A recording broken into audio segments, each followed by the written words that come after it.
Bonjour, nous nous retrouvons pour la dernière vidéo de la série « Comment faire de la graisse un allié santé et minceur ?» Le surprenant régime cétogène. Dans cette vidéo, je vais parcourir les risques pour la santé de suivre un régime cétogène en m'appuyant sur plusieurs publications scientifiques. Qui ne devrait pas faire un régime cétogène? Comme nous l'avons vu, une alimentation céto est adaptée pour la plupart des personnes. Dans certaines maladies, elle peut même être un précieux allié. Cependant, si vous êtes dans les cas suivants, vous ne devriez pas commencer un régime cétogène. Femme enceinte ou allaitante, individu en sous-poids ou ayant un trouble de l'alimentation, diabétique de type 1, personne en post-opération, sujet avec un historique de sérieux troubles psychiatriques. Si vous suivez un traitement médicamenteux quel qu'il soit, ou êtes dans une condition médicale particulière, discutez avec votre médecin avant de commencer tout type de régime. Il se pourrait également que le régime céto ne soit pas tout à fait adapté aux athlètes de haut niveau. De même si vous souhaitez gagner une importante masse de poids ou de muscles. D'une manière générale, il est toujours préférable de discuter avec son médecin d'un important changement dans son alimentation. Les effets secondaires possibles du régime cétogène. Keto flu. Si vous vous lancez dans un régime céto, il est possible que dans les premiers temps vous contractez la grippe cétogène. Keto flu en anglais. C'est moins rigolo que le nom, mais pas de panique, rien de très grave. Les symptômes de la grippe cétogène, identifiés par Zoo, peuvent être parmi les suivants. Nausées, vomissements, constipation, diarrhée, maux de tête, irritabilité, faiblesse, crampes musculaires, vertiges, concentration limitée, maux de ventre, difficulté à dormir. Il dure en général environ une semaine. Pour réduire les symptômes, reposez-vous. Assurez-vous de boire en quantité et de consommer suffisamment de lipides, mais aussi de glucides, 5% des apports. Pour éviter l'apparition de la grippe, il est possible de consommer par un régime simplement allégé en glucides les premières semaines, avant de réellement s'engager dans le régime céto. Suivre un régime cétogène sur le long terme, c'est possible. Au départ, quand on voit régime, on pense à quelque chose de temporaire, le temps d'atteindre ses objectifs. Mais les effets positifs du régime cétogène pourraient vous donner envie de continuer plus longtemps. D'après Dashti, un régime céto sur le long terme ne présenterait que des avantages. En 24 semaines, les sujets de l'étude ont vu leur poids, indice de masse corporelle, taux de triglycérides, glucose dans le sang et le mauvais cholestérol baisser de manière significative, dans le même temps que le bon cholestérol a augmenté. Le tout sans effet secondaire négatif.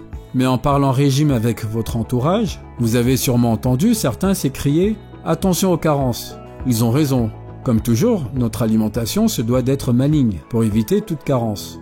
Dans le cas d'un régime cétogène, on peut tout à fait trouver les minéraux et vitamines dont on a besoin dans les produits gras, notamment les abats de viande, les légumes, la viande rouge, la graisse animale, les huiles, etc. Comme pour tout type d'alimentation, il s'agit donc de sélectionner consciemment les produits que l'on choisit de consommer. C'est ce qu'a mis en évidence l'équipe de Dürer, inquiet des conséquences d'une alimentation très riche en graisse sur le cœur et la longévité.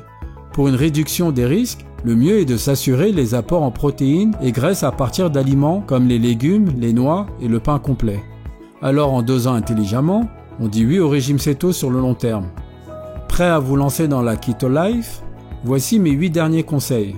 1. Cuisinez vos repas et évitez surtout les aliments ultra transformés. De la poêlée de légumes surgelés aux biscottes, méfiez-vous des sucres cachés dans la nourriture industrielle. Le mieux et le plus satisfaisant aussi, c'est de se cuisiner soi-même ses repas à base de produits frais.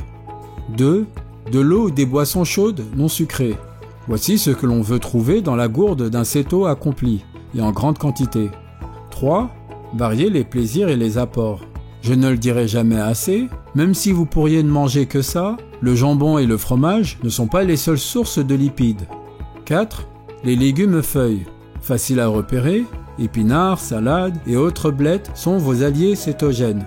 En revanche, on oublie betteraves et carottes. Mesurez. Surtout dans les débuts, il est important d'apprendre la composition nutritionnelle de vos aliments. Grâce à l'outil de l'ANSES et de nombreuses applications smartphone, mesurez tout. 6. Attention aux mauvaises huiles. Exit les huiles de céréales ou de fleurs, riches en oméga 6, source d'inflammation, et les acides gras hydrogénés, dangereux pour le cœur et la circulation, qu'on trouve dans les aliments ultra transformés. 7. lire les étiquettes. Et surtout, lisez bien la ligne des glucides, qui inclut les sucres rapides et lents, et non seulement celle du sucre pur. 8. Écoutez-vous. L'alimentation cétogène agit beaucoup au niveau hormonal. Alors plus qu'à l'horloge ou aux règles accrochées sur le frigo, faites confiance à ce que vos sensations vous disent. Notre corps est bien plus bavard qu'on ne le croit. Peut-être avant cette série de vidéos vous pensiez que keto était le nom d'une quelconque mignonnerie japonaise. Le régime cétogène n'a désormais plus de secret pour vous. Alors si vous êtes convaincu que l'alimentation qu'il vous faut, lancez-vous. A l'inverse, vous avez bien compris le fonctionnement de la cétose et ses bienfaits. Mais le type de nutrition que cela implique ne vous convient pas. Pas d'inquiétude, la prochaine série de vidéos sera peut-être la bonne. En tout cas, vous connaissez maintenant un nouveau sujet pour briller lors de votre prochain repas entre amis. J'espère que vous avez trouvé cette série de 4 vidéos informatives. Je compte donc sur vous pour aimer la vidéo, mais surtout pensez à vous abonner. Ces petits gestes sont très utiles pour le développement de la chaîne. Je vous dis à très bientôt.